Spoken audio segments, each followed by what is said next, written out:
ទេនេះគ្រូសំខាន់ណាស់ខ្ញុំមានម្ដាយមានឪពុកក្តៅសម្រាប់គ្រួសាររបស់ខ្ញុំ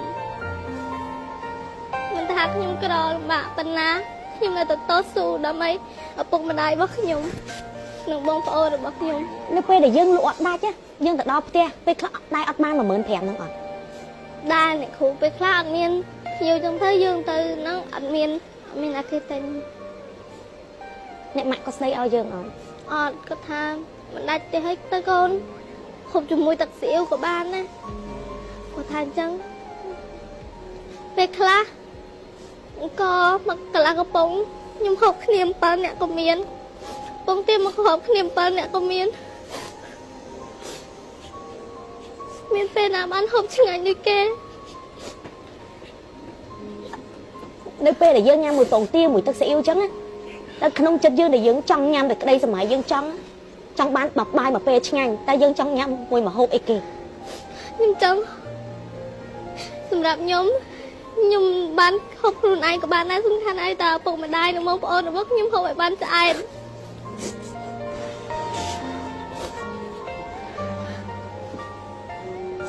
សំណាមូលហេតុអីបានជាអូនអាណិតម៉ាក់ជាមួយប៉ាខ្លាំងព្រោះអីគាត់ជាអ្នកមានកូនធំធេងសម្រាប់ខ្ញុំគាត់ចាំខ្ញុំតាំងពីតូចក្រូចឆ្មាររហូតដល់ខ្ញុំបានប៉ុណ្ណេះនៅពេលដែលគាត់ពិបាករត់បានអញ្ចឹងគាត់ដែរប្រាប់អូនថាចង់ឲ្យអូនឈប់រៀនឬក៏គាត់អត់ទេគាត់ថាគាត់ឯងត្រូវតែរៀនឲ្យចប់មិនក្តៅធ្វើមិនយើងក្រយើងគ្មានលុយចាយគ្មានម្ហូបឆ្ងាញ់ដូចគេគ្មានម៉ូតូគ្មានឡានជិះដូចគេទ្រាំទៅកូនប្រកាសថ្ងៃណាមួយយើងនឹងមានដូចគេចេះឆាប់នៅពេលដែលយើងធ្វើតើយើងចំណូលដើមថ្លៃដើមយើងធ្វើក្នុងមួយថ្ងៃចំណាយលុយទិញចេកទិញខ្លាញ់ហើយនឹងទិញស្ករទិញថងប្រហែលដែរកូនបើចេកទៅខ្លះ15000ទៅ10000អីចឹងទៅហើយថងមួយខាំ1500ហើយយើងខ្លាញ់មួយកដុង20000ហើយពេលខ្លះប៉ាខ្ញុំគាត់ទៅធ្វើកាយគេមួយថ្ងៃ35000ខ្ញុំមកទិញខ្លាញ់ទិញថងទិញចេកណាបានហូបទេហើយយកលុយមកឆាបចេកនឹងហើយយកទៅឆាបនឹងយកទៅបាយគេបានមួយដុំ10000យកសម្រាប់យកលុយមកទិញមកហូបកូនមានអារម្មណ៍ថាកូនមានសម្ពាធនៅពេលដែលកូនខ្លាចខ្លួនទៅជាបងស្រីគេដែលត្រូវទៅនួររ៉ាប់រងនៅក្នុងគ្រួសារហ្នឹងកូនគិតថាកូនធុញហត់ឬក៏ខឹងតើហេតុអីទំនួលខុសត្រូវទៅធ្លាក់លើកូនឯងខ្ញុំអត់ខឹងខ្ញុំអត់ធុញខ្ញុំអត់ហត់ដើម្បីគ្រួសាររបស់ខ្ញុំនឹងតស៊ូ